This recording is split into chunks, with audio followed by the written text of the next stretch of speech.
Hello everyone, আসসালামু আলাইকুম। আজকের বিকালটা শুরু হয়েছিল একরাশ নীরবতা নিয়ে। হোস্টেলের দরজা খুলে বের হতেই চোখে পড়ল লিফটের দিকে। একটা স্বস্তির নিঃশ্বাস ফেললাম। দিনটা যেন একটু ধীরেই শুরু হোক। লিফটের পাশে দাঁড়িয়ে ঘড়ি দেখতেছিলাম। সময় বলছিল আর একটু থাকো, তাড়াহুড়া কি দরকার বাবা। সেই যে ফাঁকে পড়ল করিডোরের কোণে রাখা ছোট্ট ফুল গাছটা। অজানা একটা ফুল, নামও জানি না, তবু মনটাকে যেন এক চিমটি ভালো লাগার অনুভূতি দিল। দেখতে দেখতে আমরা ভারত কলা ভবন পেরিয়ে সামনে চলে হেঁটে চললাম। ছায়া পড়া দেওয়ালে যেন কেউ কথা না বলে কোনো কবিতা। হঠাৎ আমের ঘ্রাণ এসে লাগলো নাকে। এক ভাই দাঁড়িয়ে আছে, আমের জুস বানাচ্ছিলেন। সামনে গিয়ে দাঁড়াতেই হাসি মুখে বললেন, একটা করে দেই নেন মামা। ভালোবাসা যেন হঠাৎ আসে, তেমনি জুসটাও এলো হাতে। টুকটুক করে খেলাম। মিষ্টি ছিল বটে, কিন্তু ততটাও না। যেন জীবনটার মতোই, একটু রোদ, একটু ছায়া, একটু স্বাদ, একটু বিষাদ। এরপরে ভার্সিটি বাসের জন্য অপেক্ষা করতে করতেই খাচ্ছিলাম। ধৈর্য বড় অদ্ভুত জিনিস, তাই না? জুসটা শেষ করলাম, ঠিক তখনই ভার্সিটি বাস এলো। তাকিয়ে রইলাম কিছুক্ষণ।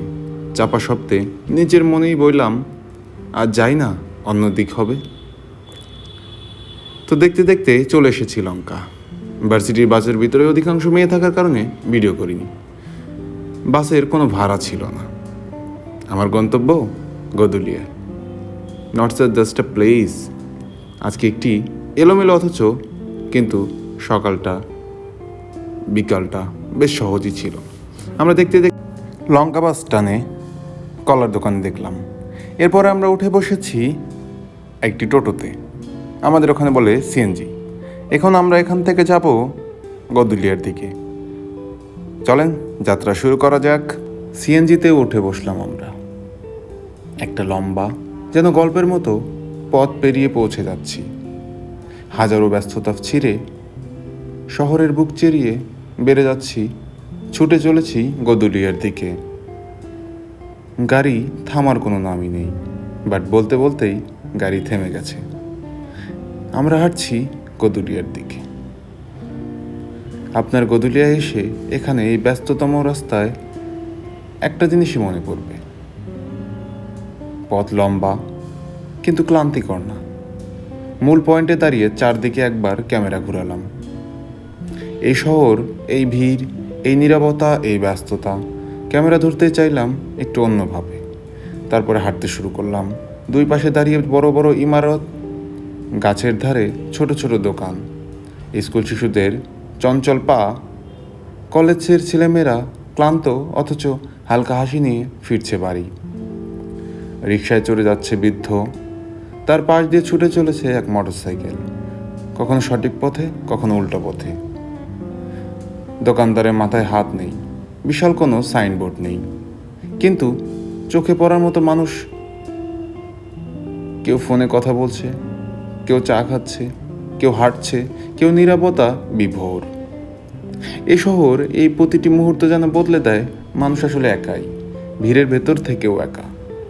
এরপরে আমরা চলে আসলাম একটু বড় সুন্দর মসজিদে, ক্লান্ত স্নিগ্ধ হাওয়া নিয়ে, এবং সেখানে নামাজ আদায় করলাম। এবং আমি এরপরে নিজেকে দেখাচ্ছি, ক্যামেরার পিছনে চশমা পরে হাঁটলাম একটু হালকা হাসি দিয়ে, ছুঁয়ে গেল ঠোঁটের কোণে। মূল রাস্তা পেরিয়ে আমরা এবার যাব ভেতরের দিক। গদুলিয়ার মূল রাস্তা ছেড়ে যখন ঢুকে পড়লাম গলিতে, তখনই টের পেলাম এ যেন এক ভিন্ন দুনিয়া। এখানে এসে প্রথমেই লেগেছিল খুবই রকমের, প্রচণ্ড রকমের ক্ষুধা। প্রথমে আমরা একটি প্লেট বিরিয়ানি সাবার করে দিলাম। এখানে বিরিয়ানির প্রাইস রয়েছে 60 টাকা, এটা হচ্ছে 250 গ্রাম, এবং রয়েছে 120 টাকা, সেটা হচ্ছে হাফ কেজি। আমরা হাফ কেজি নিয়েছিলাম এবং সেটি সাবার করে আমরা চলে যাব পরবর্তী ধাপে। এখানে সাবার করছি, এখানে 5 পিস মাংস দিয়েছিল এবং চাটনি আনলিমিটেড ফ্রি। এই অলিগলি বলুন তো গলিতে পৃথিবী যত রকম জিনিস আছে, সব কিছুর জন্য একটা ছোট রাজ্য এখানে। এক কোনায় মোবাইল কাভার, গ্লাসের দোকান, পাশে চাইনিজ খাবারের বাহানায় জ্বলে ওঠে আলো, ঘুরতে থাকা পাখা শব্দ নাচে নিচে। দোকানের বদলে দোকান যেন এক অনন্য অভিজ্ঞতা। একটা জুতা স্যান্ডেল স্নিকার্সের র্যাগে রঙিন জুতা, অপর পাশে গয়নার দোকানে গহনা, একদিকে সারি সারি খাবারের দোকান, অন্যদিকে চুরির দোকান, বড় বড় বিল্ডিং এবং সাথে ধর্মীয় বই, সব কিছুর এক অনন্য সমাহার। পাশাপাশি এখান থেকে বের হয়ে মূল রাস্তা ধরলেই আপনাকে এক অনন্য যাত্রায় নিয়ে যাবে। গলির একদম শেষ প্রান্তে পুরনো বইয়ের দোকান, সস্তায় বিক্রি হওয়া স্বপ্ন, বইয়ের পাতায় লুকিয়ে থাকা শহরের নিঃশ্বাস, সবই যেন এক পুরনো ইতিহাস। ছোট্ট একটা ফুলের দোকানে গাধা রজনীগন্ধা জাবেরা, একগুচ্ছ রং, এক মুঠো স্নিগ্ধ, একচালিতে সব কিছুই। আর একটু হাঁটতেই দেখা মেলে চারপাশে গহনার দোকান, মশলার ঘ্রাণ, সব কিছুই একের পর এক জ্বলে ওঠা লাইটের মতো। চারপাশে কি নেই এখানে, সব কিছুর এক অনন্য সমাহার।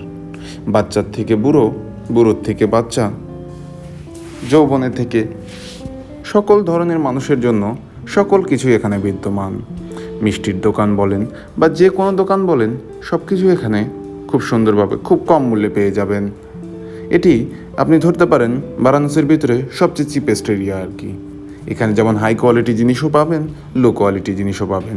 অর্থাৎ ঢাকার ভিতরে আপনি ধরতে পারেন এটা কি নিউ মার্কেট। তো এই আমালা ভাই আমাকে বলছিল, ভাই আমাকে ভাইরাল করে দেন, দ্যাটস ওয়াই ওনার ভিডিওটা অ্যাড করা। তো চলেন এখন গলি দিয়ে মূল ফটকের সামনে যাওয়া যাক। আমরা আবার এখান থেকে ব্যাক করব খুব শীঘ্রই, কারণ আপনাদেরকে আমি এই 4-5 মিনিটের ভিডিও দেখালেও একটা লম্বা সময় হয়ে গেছে আমি গদুলিয়াতে এসেছি এবং এখানে আমি ঘুরছি। তো চলেন সামনে বাড়া যাক। তো গদুলিয়ার রাস্তা পেরিয়ে এবার আমরা যাচ্ছি গদুলিয়ার মূল পয়েন্টে। এখানেও সারি সারি বিল্ডিং। এটি আপনাদেরকে বলে রাখা ভালো, এখান থেকে বিশ্বনাথ টেম্পল যাওয়ার রাস্তা, এই যে আমি এখন যেটা দিয়ে হাঁটছি, এটা দিয়ে আপনি বিশ্বনাথ টেম্পল খুব সহজেই যেতে পারবেন এবং খুব কম সময়ে যেতে পারবেন, এবং দর্শনের জন্য এটি একটি উপযুক্ত সময়ও বটে। এখানে হিউজ পরিমাণে পুণ্যার্থীরা আসে এবং দর্শনার্থীরাও আসে। এখানে একটি স্পিরিচুয়াল জায়গাও বলতে পারেন আপনি এটিকে। এটি ধর্মীয় কারণেই সবচেয়ে বেশি বিখ্যাত। গদুলির এই বড় বড় বিল্ডিং এবং একটি ঐতিহাসিক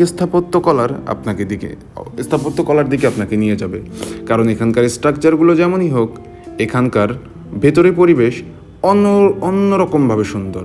কাশী চাট ভাণ্ডার যে দেখছেন, এটি এখানকার সবচেয়ে ফেমাস চাট ভাণ্ডার। এবং আমাদের লঙ্কাতে রয়েছে রবিদাস গেটে রয়েছে পালোয়ান লাচ্ছি। কাশীর ভিতরে এই দুটো জিনিস খুবই ফেমাস এবং ভারতবর্ষে এই জায়গাগুলোর গুরুত্ব ঐতিহাসিক যুগ থেকেই বিভিন্ন ধর্মীয় কিতাবগুলোতে বর্ণনা করা রয়েছে, যার ফলশ্রুতিতে এটি খুবই গুরুত্বপূর্ণ একটি জায়গা।